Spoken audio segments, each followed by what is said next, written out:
welcome to demola, and today we are going to talk about year 12 to medicine. So I feel like now's a good time to do this just because the school year is about to start. But year 12, you've just done your GCSE, you're coming into 6th and you're like, what's this going to be like? Maybe you're in a new school, maybe there's a lot of people coming into your school. It's kind of just a weird time where you need to kind of learn to adapt, right? And if you want to go into medicine, suddenly it will hit like March and people are going to say UCAT, people are going to say personal statement, people are going to say interviews, and you're like, what is going on here? So I kind of want to break down a guide to year 12 just as a way of you know, not being blindsided by, oh, I didn't do this soon enough, now I'm under a bit of pressure. I think it's really good to be aware of how can I use year 12 really well to strengthen my application in year 13? Because guys, medicine's competitive, it's only gonna get more competitive. So I hope this video is really helpful in terms of informing you of what kind of things you need to be aware of in year 12. What can I do to make myself stand out against other medical applicants? Because I'll be so real, everyone's got fantastic GCSEs, everyone's gonna get fantastic A-levels. So this video is kind of a guide as to what you can do to set yourself apart. Let's get straight into it. Okay, first things first, we need to talk about grades. So honestly, this one is kind of like, just get the cat out of the bag. Like, I think you're gonna know if you're applying for medicine, you need to have good grades. So for example, year 12, you would have just got your GCSEs. You're kind of looking to have at least a grade 6 in maths and English. I'd say probably 7s or above in the sciences as well. And then I'm pretty sure it's like 5 to 7 GCSEs above a grade 6 or above a grade 5 as well that I look for. I can maybe put it up on the screen to be a bit more clear, but essentially for GCSEs, that's going to be the requirement. A lot of the people that are going to be applying for medicine, you're going to see they have this amount of 9s and 8s or something like that. So a very strong set of GCSEs is quite important, but not to be too harsh, but it is kind of the standard for most people that are applying to medicine. And then when we get into our A-levels, guys, you really want to be proving to your teachers in year 12 that I'm consistent, I'm getting good grades, and I work hard, right? You want your teachers, especially when they end up writing your references as well, to have a lot to say about you. To say, this person is this person is so amazing at studying or something like that, yeah? Honestly, unis will see that and think, okay, this person has a proven track record of being consistent. When you do your mock exams, for example, normally at the end of year 12 or just at the start of year 13, when you do those mock exams, you're gonna wanna be hitting the A's and the A stars because that is gonna show in your predicted grades. You might not know about them, but literally, it's a bit similar to what you would have got at GCSE anyway, but your teachers are just gonna predict your grades, what they think you might get. You wanna make sure that those are looking like A's and A stars because that will just strengthen your application. I think the standard for most medical applicants is gonna be 3 A's. So you wanna make sure that you're at least there or even higher. If you have like contextual offers as well, potentially you could get that reduced to like an AAB, for example, but you just want to make sure that your grades are as strong as they possibly can be. And that's going to come from in year 12. Obviously, you're going to need to learn maybe new revision techniques if the methods from your GCSE don't work. But I think getting a good technique early is quite important because that's just going to help you to keep on going and keep on learning so that the grades stay at a good level throughout the whole of year 12. In terms of grades, I feel like that's pretty much all we need to talk about. I think it's pretty straightforward. Medicine applicant, you need good grades, yeah? So just focus on your revision technique, focus on being consistent, and hopefully that should show in your end of time tests and in your mock exams. But that's all to say, really, on grades. Okay, so now, throughout year 12, you might hear this at the start of the year, hopefully they tell you at the start of the year, but work experience volunteering is going to be really crucial and sometimes hard to get, so I would recommend starting to apply as soon as you get into year 12. I did a week in the urology department in October, I believe, and then in June, I got a weekly ward visiting, so I was coming to the ward every single week, talking to some of the patients there, just kind of getting an idea of what their day was and practicing speaking to patients in a hospital setting. So really, you are going to want to be applying for work experiences quite early in year 12. And literally, this is because when you do your work experience, it's going to give you an idea of what it's like working in a hospital, which medical schools want to see that you've done, right? Because it can be a bit hectic. It can be a bit off-putting for a lot of people when you're around sick people a lot. So having that experience in a hospital, I think not only is it the uni wants you to do it, but also I think it's a good experience for you as well so that you're kind of in that environment and you're thinking, okay, is this actually for me? Is this something that I really want to do? And I think when you start to get through that, then you're gonna have even a stronger conviction that I want to do medicine. Like with my ward visiting, I was talking to patients all the time. I was like, you know what? I feel like I can come into medicine, make a big difference in people's lives, and I really want to be able to do that. Yeah. So I think work experience is just really good for yourself as well, but also good for the unis. I would also say, guys, something that I didn't do, fully regret it. I do it now. Guys, make reflections on your placements. So on your work experience, on your volunteering, make reflections. Something that stood out to you. If you can bring that up in an interview, that I was in my volunteering and this happened, and then you say what you learned from that, they'll love you. Literally, they're gonna love you if you do that. So make sure that you're writing reflections and kind of reviewing them so that you yourself, you're making sure that, okay, this was actually a really good experience for me, and this is what I learned from it. And then you can kind of show off in your interviews if you know that. I promise you, that will set you apart from a lot of people that are applying for medicine as well. So definitely work experience is important. A lot of people will do care homes, a lot of people will do hospital wards. Honestly, ChatGPT, which ones you can do at this point. But I think it's really good to get in-person experience, and I think definitely look for that throughout year 12. Because to be honest, guys, you have enough time. No matter how much homework they set, no matter how much revision you're doing, you do have time to do things like this. So definitely have a look out for that. It can even be volunteering in a charity shop, right? Just make sure you're doing some sort of volunteering, some type of work experience. I think it will be very, very good for your application. Buzzwords time, supercurriculum. It's basically extracurriculars, yeah. I don't know why they've said supercurriculum. It is literally extracurriculars. And this can literally be virtually anything. You have these things called MOOCs, massively open online courses. I did one, I believe it was about the GI system from like the University of Leeds. I will try and link a couple websites and put them on the screen now that are really good for having MOOCs. I say just go through them, like, honestly. First of all, they're interesting, yeah? They're actually really interesting to go through. But then also, it's gonna show, okay, this person genuinely does have an interest in learning about medicine. So MOOCs are really good. Books, guys, honestly, I read Do No Harm, very common. This Is Going to Hurt is another one that a lot of people read. So just have a book. Honestly, guys, again, Mr. ChatGPT is gonna help you out.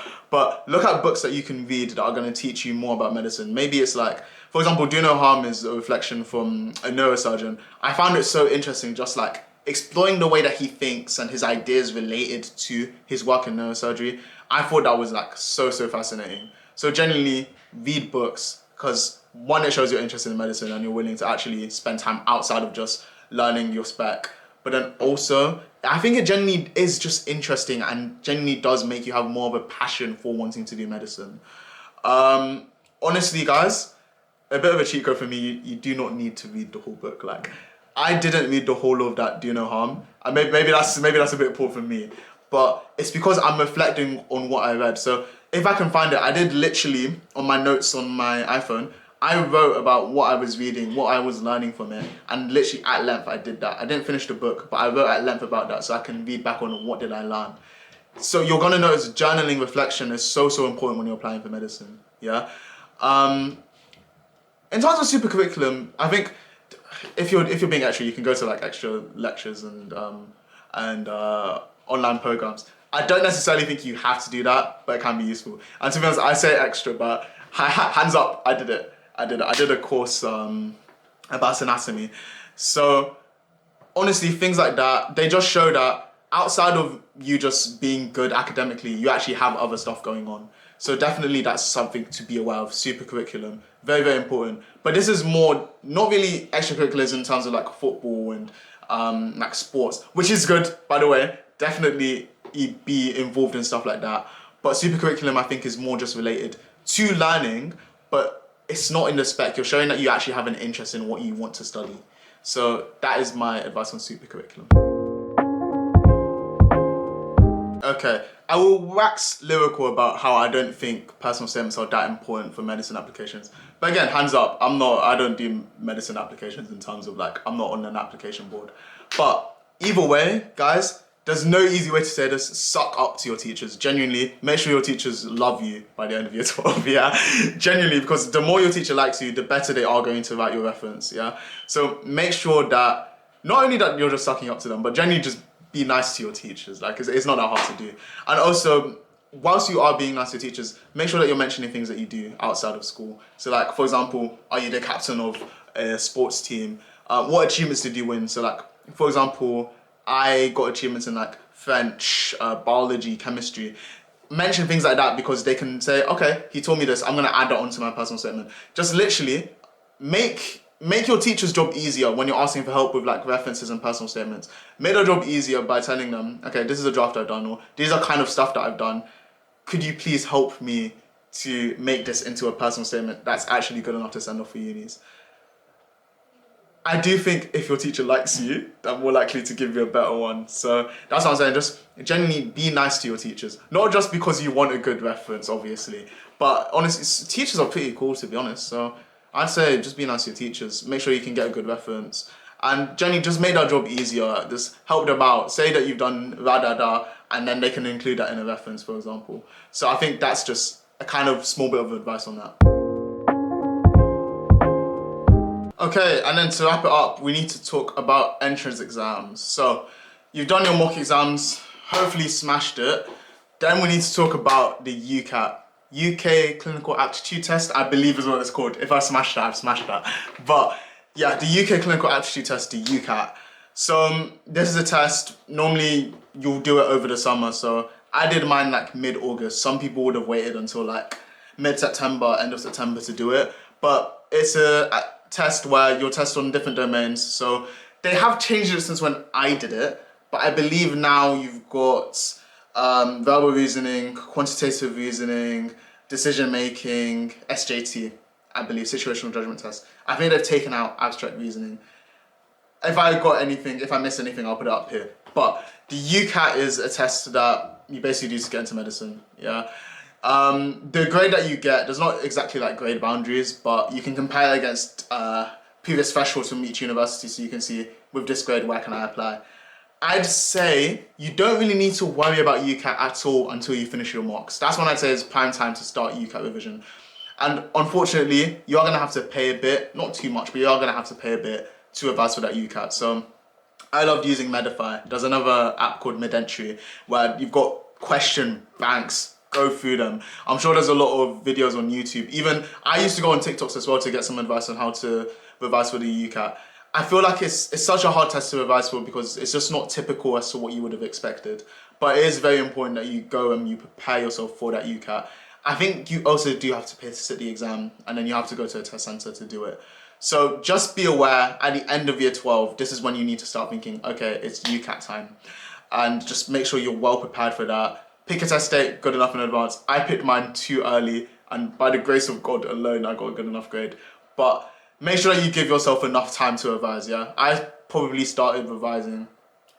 I revised when school ended. I would say do it when your mocks finished, but I did when school ended, so like back end of July, and I put my test for mid-August. I didn't think that was enough time for me. So maybe base that off, do you need more time, do you need less time, for example? But that's just my experience. So definitely make sure you prepare well enough for that UCAT. But I think that is something that needs to be addressed in another video. Not really this one. Not too relevant for year 12.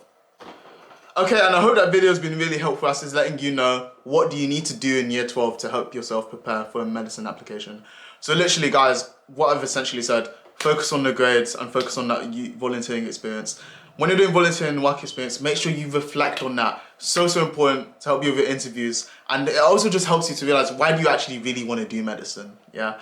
So I think those are in terms of year 12, what you need to do. Get the grades, get the work experience. Make sure that your teachers are on your side to help you with your personal statements and your references and everything like that. And then UCAT becomes a summer problem. Yeah. So definitely make sure you're well prepared for that. Year 13, we can quickly cycle it off. Literally, year 13, you step in, you might have another set of mocks before your UCAS deadline, your early UCAS deadline in October. You put in your application, you should just start hearing back in terms of interviews from like December to March.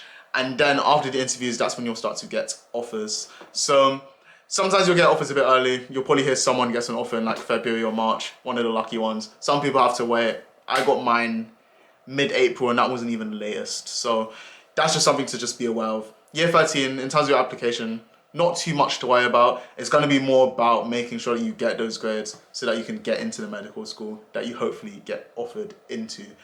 But essentially, that's going to be it for this video. So I hope it's been really useful, just as a short, guidance of what you need to think about whilst you're in year 12 and you want to apply for medicine.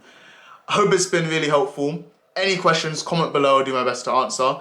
Like the video, subscribe to the channel, por favor. We've got the TikTok and the Instagram, both at demola. Hope I've been a help, and I'll catch you in the next one. Best of luck for year 12, and see you later.